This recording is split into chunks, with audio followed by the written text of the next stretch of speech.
Good morning students. पिछले कक्षा में हमने देखा था कि भारतीय शासन अधिनियम, जिसके लिए कि भारतीय जनता के द्वारा एक लंबे समय से मांग की जा रही थी और भारतीय जनता के आक्रोश को देखते हुए इस अधिनियम को लागू किया गया था। इस अधिनियम के द्वारा यह घोषणा की गई थी कि भारत में क्रमिक रूप से एक उत्तरदायी शासन की स्थापना की जाएगी। लेकिन जब यह अधिनियम आया तब भारतीय जनता ने ये महसूस किया कि यह अधिनियम केवल एक छल था, दिखावा था और भारत में उत्तरदायी शासन केवल दिखावा मात्र था। ब्रिटिश सरकार अपने जो स्वार्थ थे, उनकी जो निहित लक्ष्य था भारतीय जनता का शोषण करना, ब्रिटिश हितों की पूर्ति करना, इस अधिनियम के द्वारा उन हितों की पूर्ति का पूरा पूरा प्रयास किया गया था। तो आज हम देखेंगे भारत शासन अधिनियम 1919 का मूल्यांकन, वह भारतीय जनता के, भारत के राष्ट्र के कितने हित में रहा, उसमें क्या अच्छाइयाँ और क्या बुराइयाँ थी, या भारतीय जनता को भारत के लिए उसका क्या योगदान रहा। सबसे पहले हम उसके सकारात्मक पक्ष को देखेंगे और जिसमें हम देखते हैं कि इस अधिनियम के द्वारा विधान परिषदों का विस्तार किया गया। भारतीय जनता की एक लंबे समय से मांग थी कि भारत परिषदों का विस्तार किया जाए, जनप्रतिनिधियों की सत्ता में, जनप्रतिनिधियों की संख्या में अधिक से अधिक बढ़ोतरी की जाए। भारतीय नेताओं का जो एक वर्ग था जो कि एक उत्तरदायी या भागीदारी शासन व्यवस्था की मांग कर रहा था, इस अधिनियम के द्वारा विधान परिषदों का विस्तार किया गया था। और इस अधिनियम का जो दूसरा महत्व था वह था कि सदस्य जनता में इस अधिनियम के द्वारा राजनीतिक चेतना का विस्तार हुआ। इस अधिनियम के द्वारा न केवल विधान परिषदों का विस्तार हुआ, कार्यपालिका को भी लोकतांत्रिक या उसका भी भारतीयकरण करने का प्रयास किया गया। और जो भी 1919 अधिनियम के तहत सरकारों का गठन हुआ, उन्होंने भारतीय जनता के पक्ष में, भारतीय जनता के हित में विभिन्न प्रकार के कानूनों का निर्माण किया, जिससे भारतीय जनता में न केवल आत्मविश्वास की भावना में वृद्धि हुई बल्कि राजनीतिक चेतना का भी विस्तार हुआ। इस अधिनियम के द्वारा मताधिकार का भी विस्तार किया गया। यद्यपि कुल मिलाकर जो मताधिकार था वह केवल 3% ही रहा और 3% के अंतर्गत भी हम देखते हैं कि वह केवल उच्च वर्ग तक ही सीमित था। परंतु इस सब के बावजूद भी हम ये पाते हैं कि चाहे आंशिक रूप से ही सही, यह मताधिकार में विस्तार करने वाला अधिनियम था, जिसमें कि भारतीय जनता को मत देने का अधिकार प्राप्त हुआ। इस अधिनियम के द्वारा प्रांतों में स्वायत्तता की भी स्थापना की गई और केंद्र में जरूर अनुत्तरदायी सरकार थी, लेकिन प्रांतों की जो शक्तियों को दो भागों में विभाजित किया गया था, रक्षित और हस्तांतरित। और जो हस्तांतरित शक्तियाँ थीं वह जनप्रतिनिधियों के द्वारा उन पर कानून या कार्य करने के लिए जनप्रतिनिधियों को अधिकार देने का प्रयास किया गया।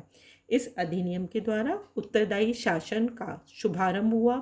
यह उत्तरदायी या लोक प्रतिनिधियों की सरकार की थी, या उस दिशा में यह एक कदम था जिसने भारतीयों को उत्तरदायित्व का पाठ सिखाया। इसके साथ ही साथ हम देखते हैं कि इस अधिनियम की यह कुछ अच्छाइयाँ थी। इस अधिनियम के द्वारा इसके साथ ही साथ जनता में आत्मविश्वास, आत्मगौरव, आत्म स्वाभिमान की भावना भी उत्पन्न हुई। ब्रिटिश सरकार पर नियंत्रण रखने का, ब्रिटिश प्रतिनिधियों पर चाहे आंशिक रूप से ही सही, कुछ समय के लिए ही भारतीय जनप्रतिनिधियों का कुछ नियंत्रण अवश्य स्थापित हुआ था।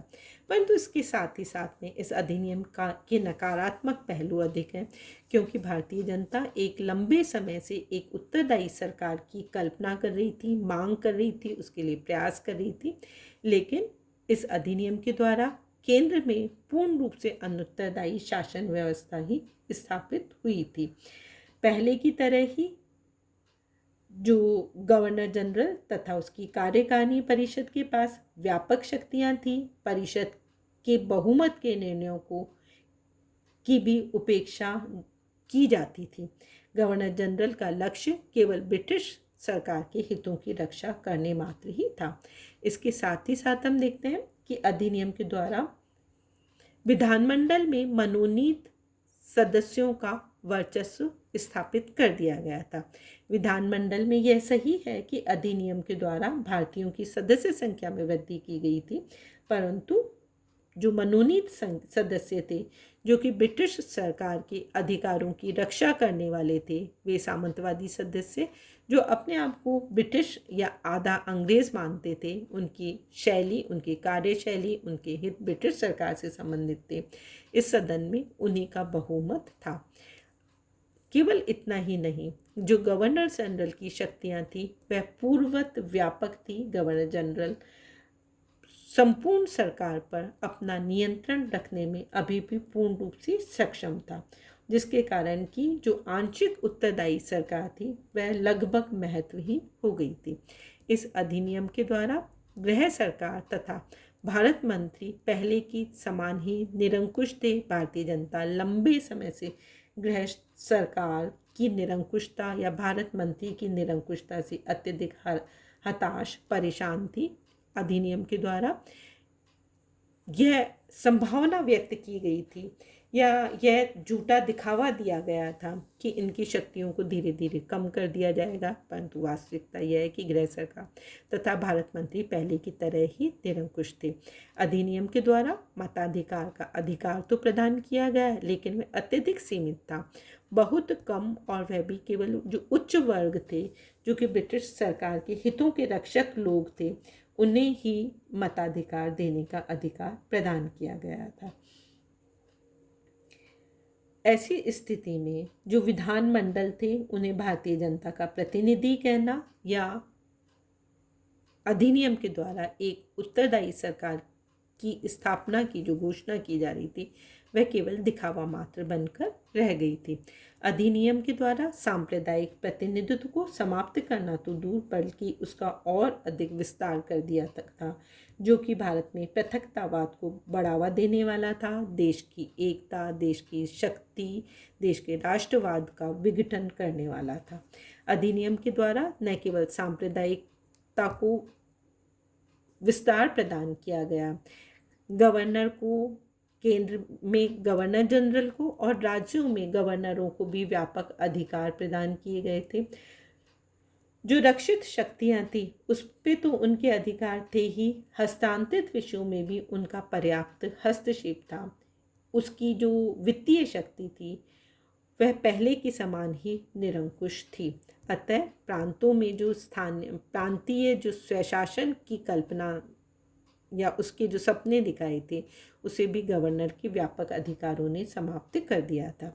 केवल इतना ही नहीं, अलोकतांत्रिक व अप्रतिनिध्यात्मक प्रांतीय विधान परिषदें थी, अतः जो प्रांतों के विधानमंडल थे वे भी कोई लोकतांत्रिक या जनता के हितों की रक्षा करने वाले या जनता का सही रूप से प्रतिनिधित्व करने वाले नहीं थे। इस अधिनियम के द्वारा जो विषयों का विभाजन किया गया था वह भी अत्यंत दोषपूर्ण था, जिसका परिणाम यह था कि जो जनप्रतिनिधि थे, जिनके पास की हस्तांतरित शक्तियाँ थी, वे भी कुछ भी करने की स्थिति में नहीं थे। वे केवल योजनाएं बना सकते थे, पर क्रियान्वयन के लिए उनके पास धन नहीं होने के कारण वे अपनी योजनाओं को क्रियान्वित कर ही नहीं सकते थे। तो केवल दिखावा मात्र में ही राज्यों को या जनप्रतिनिधियों को शक्तियां प्रदान की गई थी। इसके साथ ही साथ में इस अधिनियम में उत्तरदायित्व का भी अभाव था। गवर्नर से विचार विमर्श के लिए कोई व्यवस्था नहीं की गई थी। नौकरशाह भी मंत्रियों की उपेक्षा कर देते थे, क्योंकि मंत्रियों व नौकरशाहियों के बीच में सहयोग की भावना नहीं थी। प्रशासन में पूर्ववत अहंकार था और वे जनप्रतिनिधियों के महत्व को स्वीकार करने को तैयार ही नहीं थे। इस अधिनियम के द्वारा उत्तरदायित्व का अभाव था।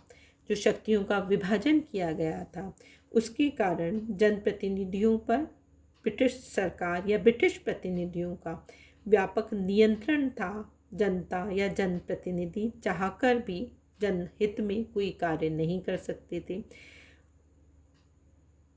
और जो गवर्नर जनरल या जो ब्रिटिश अधिकारी थे वे जनप्रतिनिधियों के या जनता के प्रति उत्तरदायी ही नहीं थे। अतः इस अधिनियम की आलोचना का एक प्रमुख कारण उत्तरदायित्व का अभाव भी था।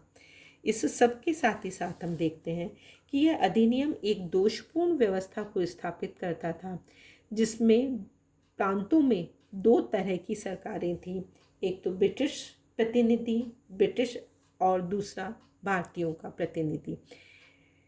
एक हस्तांतरित शक्तियाँ थी जो भारतीय प्रतिनिधियों को जनप्रतिनिधियों को प्रदान की गई थी और जो ब्रिटिश सरकार से संबंधित विषय थे, उनकी जो रक्षा करने वाले विषय थे, उन पर ब्रिटिश अधिकारियों का नियंत्रण था। वे उनके बारे में योजनाएं बनाते थे, उनका क्रियान्वयन करते थे, परंतु हस्तांतरित शक्तियों या हस्तांतरित विषयों के लिए जनप्रतिनिधियों के पास कोई धन की व्यवस्था नहीं थी। अतः जनप्रतिनिधि चाहकर भी कोई काम नहीं कर सकते थे। अतः यह व्यवस्था दोषपूर्ण थी। इस प्रकार से हम देखते हैं कि इस अधिनियम ने यद्यपि आंशिक रूप से प्रांतीय स्वायत्तता प्रदान की, उत्तरदायी शासन का शुभारंभ भी हुआ, जनता में राजनीतिक चेतना का विस्तार भी हुआ, कुछ मताधिकार का विस्तार भी हुआ, परंतु उस सब के बावजूद भी जनता की जो अपेक्षाएं थी, आशाएं थी, जो उत्तरदायी शासन को स्थापित करने की मांग थी या जो संस्थात्मक शासन की जो कल्पना वे कर रहे थे, वह सब केवल दिखावा मात्र था। इसीलिए स्पीयर ने कहा कि यह जो 1919 का अधिनियम है वह स्वशासन के मार्ग पर निसंदेह प्रगति का एक चिन्ह तो था, लेकिन इस सब के बावजूद ये जन आकांक्षाओं को या जनता के हितों को पूरा करने में पूर्ण रूप से विफल रहा था। तो 1919 का जो अधिनियम था वह जन आकांक्षाओं को या एक उत्तरदायी शासन को स्थापित करने में पूर्ण रूप से विफल रहा। धन्यवाद। अगले कक्षा में हम पढ़ेंगे 1919 के अधिनियम के द्वारा स्थापित द्वैध शासन।